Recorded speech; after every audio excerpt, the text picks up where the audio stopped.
Good morning, everybody.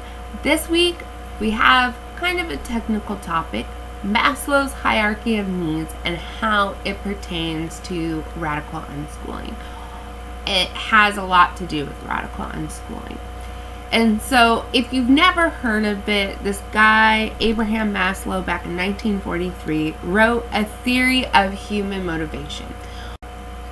One of the goals that we are trying to obtain radically unschooling our kids is an internal motivation, a motivation that they will find what they want to do with themselves and that they'll be motivated to reach their own goals.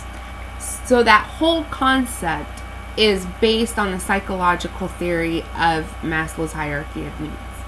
And so today we'll be covering that and looking at it and kind of dissecting what that means. And so it's technical and I have notes. So if I get super obvious that I'm looking at my notes, I'm sorry. I'm looking at my notes. And I'm licking my finger as I turn the page. Okay, so I'll give you a second to look at it.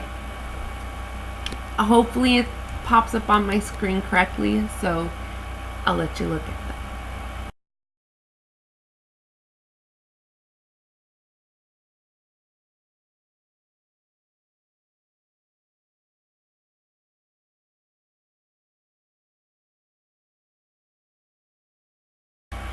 Okay, so if you didn't get a good look at it, that's fine. We'll be covering each tier and talking about what that means. So the bottom tier is physiological. That's our breathing, our food, our water, our going to the bathroom, our basic instincts. We will not be able to reach our fully motivated selves with goals if we're lacking very basic things. Way back in the day when I was studying to be a teacher, we covered this.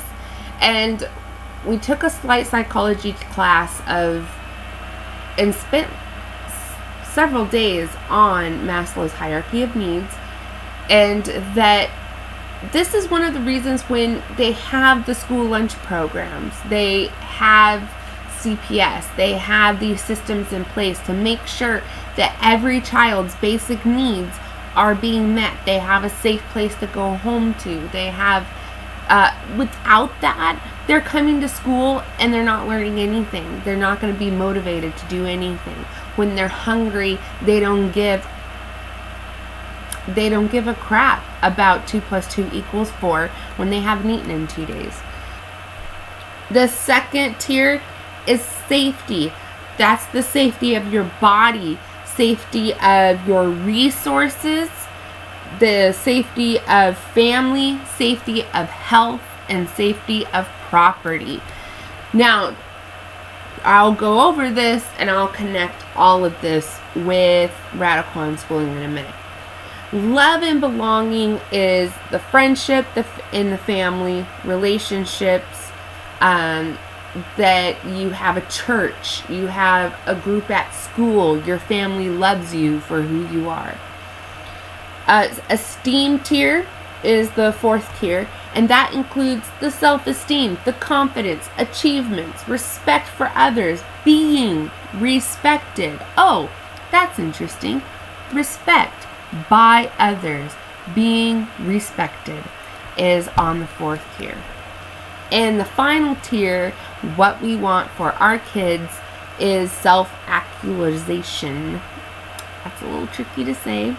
That's where our morality, our creativity, our spontaneity, our internal motivation, problem solving, and acceptance of facts. This is where personal growth comes in, and you're less concerned with other people's opinions and what they think about you. You are focused on you, and you are focused on your personal goals. And if these people have a problem with you and your goals, haters gonna hate. I'm just walking along and being awesome, and fulfilling their full potential. as human beings. So when we apply this to the radical unschooling paradigm, peaceful parenting, versus the authoritarian paradigm, when we take this and we apply it to our parenting methods, let's go back, because the second tier is safety, bodily safety. When you are scared that you're going to get hurt, can you focus? Can you keep it in line? So when you're a parent or have been a parent that spanks your children or uses physical discipline of any kind, that causes a paradigm where they may not be able to focus if they're worried about getting physically disciplined when they get home. And I'm sorry, physically punished, not disciplined. They're not interchangeable. I mean, if somebody was like, every day at 3 o'clock, I'm going to walk up and I'm going to punch you in the face. At 1, 2 o'clock, you're going to start getting distracted. You're not going to be able to pay attention in class. You're not going to be able to participate because you're just staring down the clock and thinking about, when is the next time I'm going to get hurt? So in that, and it may be another post, studies after studies after studies are coming out now where spanking is ineffective. Through my work with CPS, I know that it is not recommended. That is not the recommended way to handle your children, period. And I'm okay saying that. I have enough stuff backing me up that I do not feel like that should be a controversial statement. Safety of property is also on that second tier. And this includes grounding. If you ground them from their property, if you say, hey, happy birthday, here's an Xbox, but 2 weeks later, hey, your grades suck, so no more Xbox. That's the security of their property. What's in their room? What's in their... If they think of it as their stuff, they're people. They're people. If somebody walked into my front door right now and started taking my things, and that happened on a regular basis, like, oop, you got a speeding ticket, okay, we're coming in and we're taking some of your stuff because you were naughty, I'm not going to be able to focus. I would be too worried about trying to secure my stuff, secure what's mine, secure what's important to me. Without security, I am not going to be able to study myself. I'm not going to have time for inner reflection. There's no time for that. The third tier is love and belonging, friendships and family. Believe it or not every child is well supported in their family unit. They may be gay in a conservative Christian home. They may be the child of an extramarital affair. There's many reasons why a child, or a child of rape, there's many reasons why a child may be ostracized. So your child needs to know that they are loved and they are belonging to a group. These are your churches. These are your youth groups. These is your group of friends, your peers. You need to know that you belong. So gangs, inner city gangs, really stem from the fact that their home life's not so great, that they're rejected from their family for some reason. And now what's making the news is there's a new gay gang from of homosexual men that have been rejected by their families. When they get rejected by one group of people, they will find their own group of people. We have to. We live in tribes. We live in communities. We live in villages. We are not rocks, and we are not islands. So we need to find our little center, our group, and our place in the world. And that has to be done. So if your kid feels like he doesn't belong within your familiar unit, he will find his group somewhere else. And then your opinion is just not going to matter to him because you're not in his group. And this is another reason why I stress friendship with your kids, A-okay. So if you do not love and accept them for who they are and be friends and make that connection with them, they're going to find that connection elsewhere. And then that's going to be the line into them. And his friends will have a better support system in place for him than you will. And they'll find that if you don't provide it as the parent. The fourth tier is the esteem tier. And this is where self-esteem, confidence, achievements, respect for others, and respect by others is needed to be fulfilled. Now, as parents, we're not always super duper respectful of our kids, especially in authoritarian paradigm, mainstream parenting. Kids are little things to control their property. We have to sign them in and sign them out, and they go here whether they like it or not, and they go there whether they like it or not, and they don't have a lot of say, and they don't have a lot of voice to be heard. And they grow up that way, and then suddenly they turn 18, and suddenly you're a person, and then you're treated like a person. You just had to ask to go to the bathroom 2 months ago. And now you've graduated, and now you're expected to get a job and be a nice, fulfilled person after being controlled for the last 18 years. After being controlled for the last 18 years. When we do things disrespectfully towards our kids, we are keeping them from their self-actualization stage. I said it.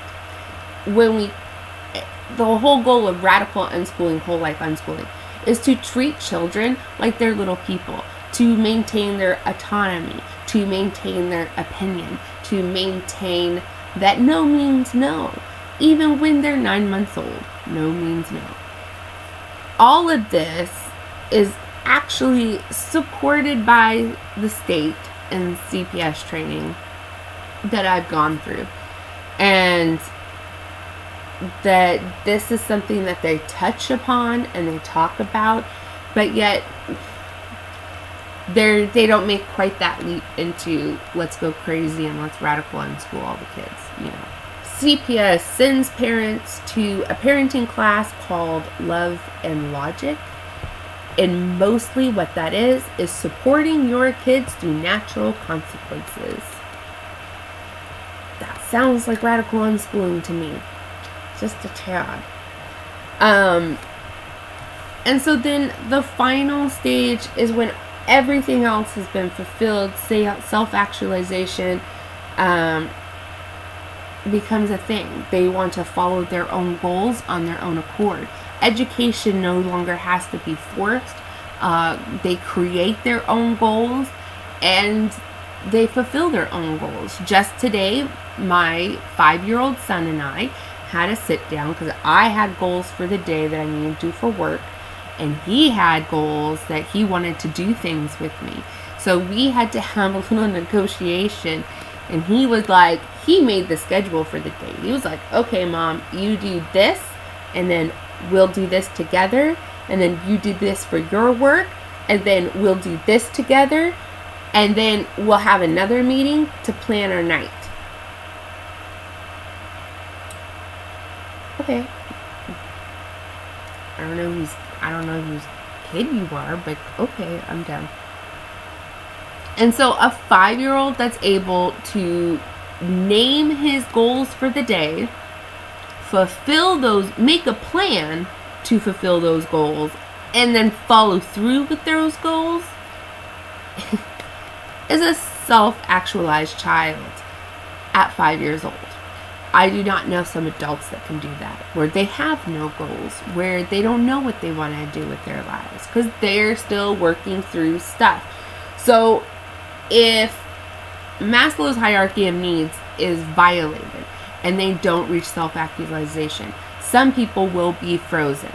If your abuse in childhood is severe enough, you never develop a healthy emotional relationship with yourself. You become emotionally unattached to deal with the abuse. In adulthood, you have to then deal with that abuse, and then you have to go to counseling to break through all those years of abuse to finally reach inside and pull out your final stage of self-actualization. People get frozen. I've known people, they're in their 50s, they act like teenagers. They act like they're still in high school. And when I talk to them, I find some trauma that has frozen them at that age. And another goal of radical unschooling is happiness, self-motivation, and happiness. They will be self-motivated to find their happiness. In 2011, the University of Illinois actually did a study to find out if the hierarchy of needs, because it's still a theory, had any basis. They did find a strong correlation between the fulfillment of the hierarchy of needs and happiness. Odd. I can't say that I'm all that surprised, but I'm not surprised. So that's all I have for tonight. If you have any questions, you can leave them in the comment section down below, and I will get back to you. And I'll see you guys in the next video. Crush that like button.